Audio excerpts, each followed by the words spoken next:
Auto apresenta Metzengerstein, de Edgar Allan Poe. Narração: Marcelo Fávaro. Vivo era uma peste, morrendo serei tua morte. Martinho Lutero. Horror e fatalidade tem sido uma constante em todas as idades. Mesmo por isso, não preciso dizer a data em que ocorreu a história em que eu vou contar. Basta dizer, na época de que falo, havia no interior da Hungria uma crença firme, se bem que disfarçada, nas doutrinas da metempsicose. Se essas doutrinas são falsas ou verdadeiras, nada digo. Afirmo, porém, que grande parte de nossa incredulidade corre por conta de não podermos estar sozinhos. São muitos os que creem e também muitos os que negam. Mas alguns pontos na superstição húngara chegaram até o absurdo. Diziam eles: a alma não habita apenas uma vez no corpo animado.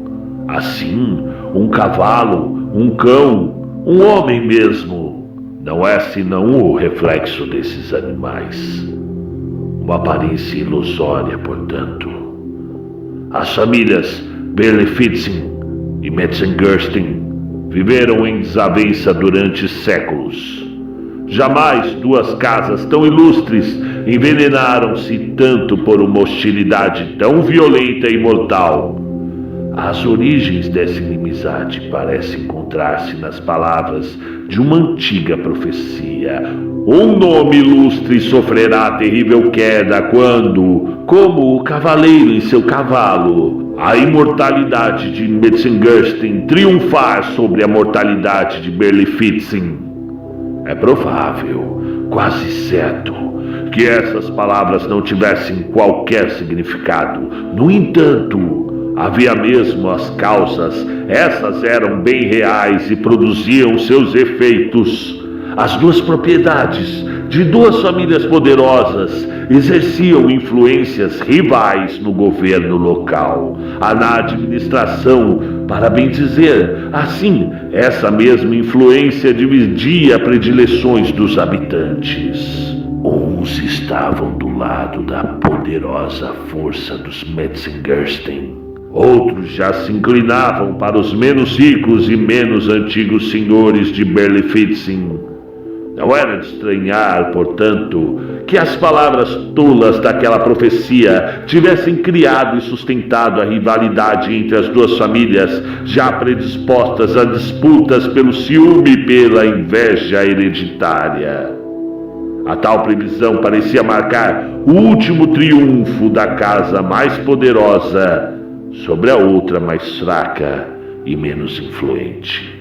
Na época dessa narrativa, Wilhelm, conde de Berlifitzing, era um velho doente insignificante, caduco, apenas se distinguia por suas duas paixões, o seu ódio e o seu amor.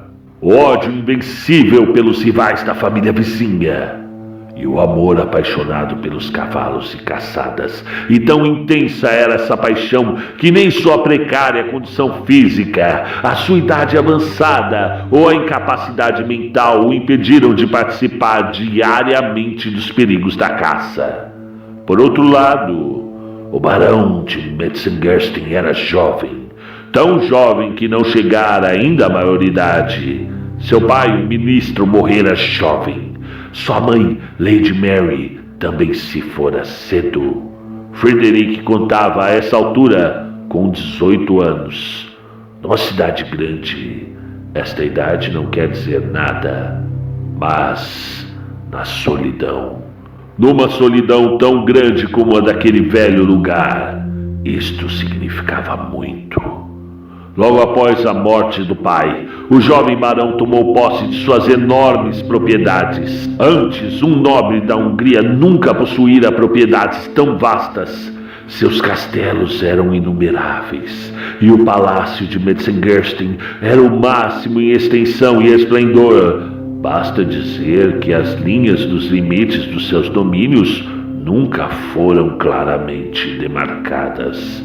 Ninguém teve dúvidas quanto ao procedimento do jovem ao se ver proprietário e senhor de uma fortuna sem paralelo em todo o país.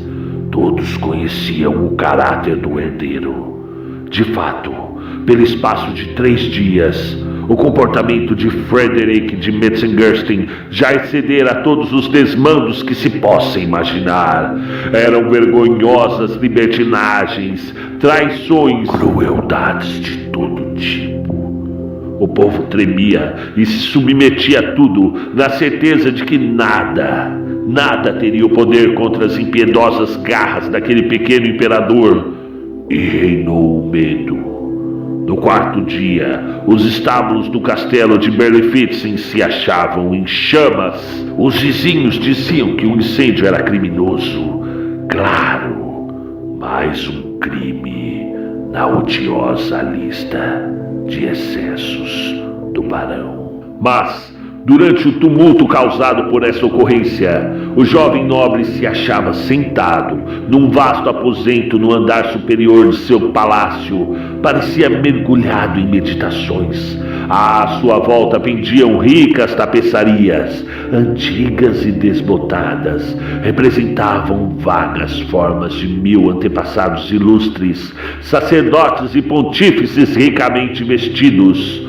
Os príncipes de Metzengerstein, de estaturas elevadas e tenebrosas, e seus cavalos de guerra, pisando carcaças de inimigos caídos, as figuras desmaiadas das damas antigas, numa dança irreal ao som de melodias imaginárias. Tudo isso impressionava, tudo isso abalava os nervos mais firmes. Entretanto, conforme aumentava o alvoroço do incêndio nos estábulos de Berlifitzing, o barão ouvia distraído, ou fingia ouvir, o rumor da destruição. Obra sua. Ato novo de audácia e decisão. De repente, sem querer, seus olhos pousaram na figura de um cavalo enorme, de cor bastante estranha, representado na tapeçaria presa à parede. O animal estava ali no primeiro plano do quadro, imóvel como uma estátua. Pertencia a um ancestral da família inimiga. Atrás do cavalo derrotado, o seu cavaleiro era abatido pela espada de um Metzengerstein. Frederick, ao perceber a direção que seus olhos haviam tomado, sorriu com expressão diabólica. Continuou fitando a cena, fascinado, e quanto mais olhava, mais sentia que era impossível afastar os olhos daquele tapete. Estava como que enfeitiçado. Mas o tumulto lá fora cresceu, de repente mais violento.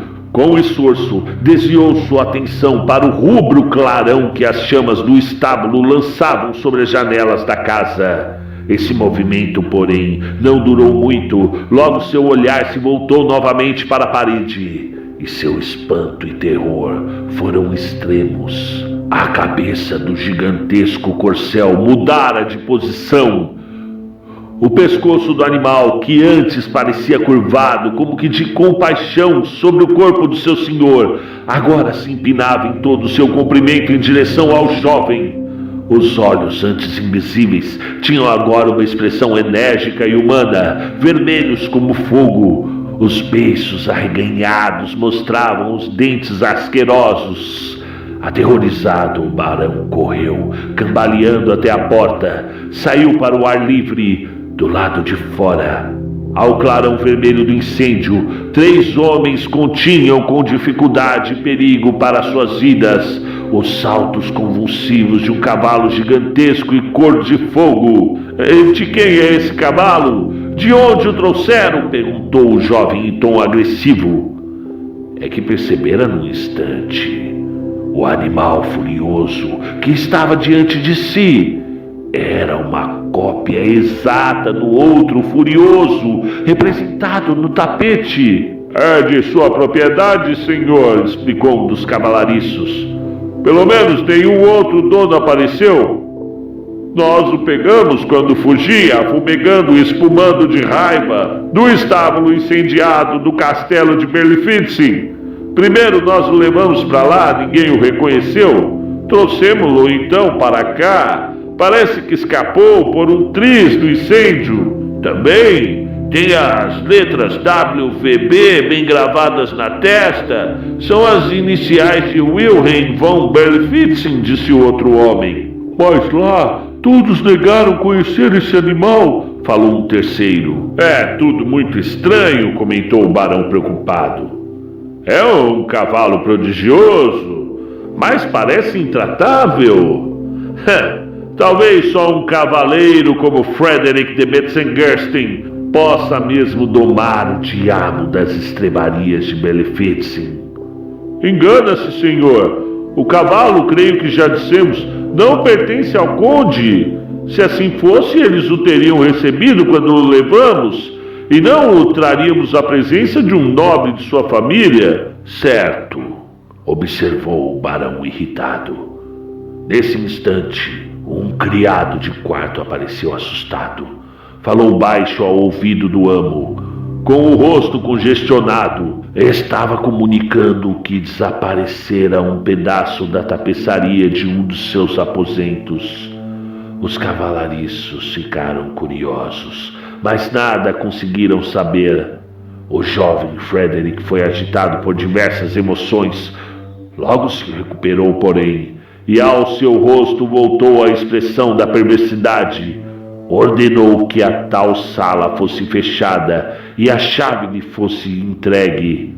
No mesmo instante, enquanto o furioso animal era levado às estrebarias, chega a notícia da morte do velho nobre, o conde caçador de Berlifitzing. Morrera queimado quando tentava salvar do incêndio os seus cavalos favoritos. O barão apenas sorriu e lembrou-se da profecia. A partir deste dia, aconteceu uma acentuada mudança no comportamento do jovem e cruel barão Frederick de Metzengerstein. Passou ele a levar uma vida completamente diferente da que levavam os nobres e aristocratas vizinhos. Não saía, não tinha mais vida social, sozinho sempre, dentro dos seus próprios domínios ou cavalgando como um louco aquele estranho e impetuoso cavalo cor de fogo. Tornaram-se companheiros inseparáveis. Não aceitava convites, nenhuma festa, nada. Metzengerstein não irá. Metzengerstein não caça. As respostas eram altivas, lacônicas, arrogantes. Afinal, não houve mais convites. Convenceram-se todos de que ele preferia a companhia de um animal. Que assim fosse então. Na verdade, cada vez mais aumentava a pervertida ligação do barão à sua propriedade recém-adquirida. Uma ligação que crescia conforme cresciam a ferocidade e as propensões demoníacas do bicho. O jovem Metzengerstein parecia pregado na cela daquele gigantesco animal, dia e noite, chuva ou sol, na doença ou na saúde, com um tempo calmo ou tempestade. Sempre.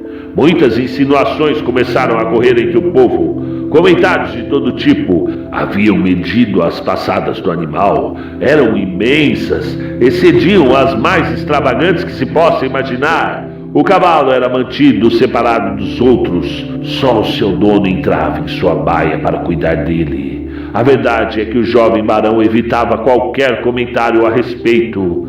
Apenas um infeliz e insignificante pajem, deformado fisicamente, aproximava-se da fera e dizia que o barão, sempre que voltava de suas longas cavalgadas, trazia uma expressão de crueldade feroz que lhe distorcia os músculos do rosto. Era uma expressão de maldade, como a que havia do animal enfurecido. Numa noite de tempestade, Metzengerstein, acordado de um sono pesado, desceu como um louco de seu quarto, montou às pressas e perdeu-se nos labirintos da floresta.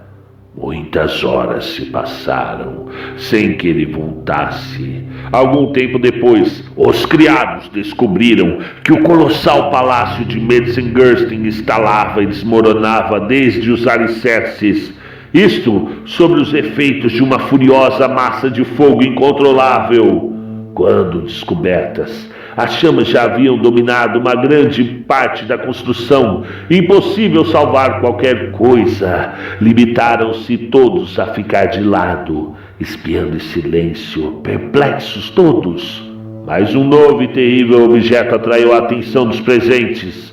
O espetáculo aterrador da destruição de toda aquela matéria inanimada deixou de ter importância. Importava sim agora a contemplação da agonia humana. Pela longa alameda de carvalhos antigos que ia da floresta até a estrada principal do palácio Metzengerstein, um cavalo montado por um cavaleiro descoberto e descomposto saltava com uma fúria que superava do próprio demônio da tempestade. A carreira que estava se vendo era indisputável, e o cavaleiro não controlava a montaria. Seu rosto e o seu corpo eram todo de angústia, agonia, esforço, desespero, convulsão e luta sobre-humana. Mas nenhum grito, nenhum som, apenas mordia os lábios no auge do terror. E dominado pela fúria animal, ergueu-se acima do uivo do vento e do rugir das chamas. Transpôs-se num único salto o portão e o fosso, e o cavalo penetrou no inferno do fogo, desaparecendo juntamente com o cavaleiro. A tempestade serenou. Houve uma súbita e mortal calmaria. Apenas uma chama esbranquiçada envolvia os restos do prédio, como uma mortalha. Essa chama elevou-se na tranquila atmosfera, subiu mais, lançou um clarão de luz sobrenatural, enquanto uma nuvem de fumaça pairava densa sobre as alamedas, e assim formava, com nitidez, a figura colossal de um cavalo.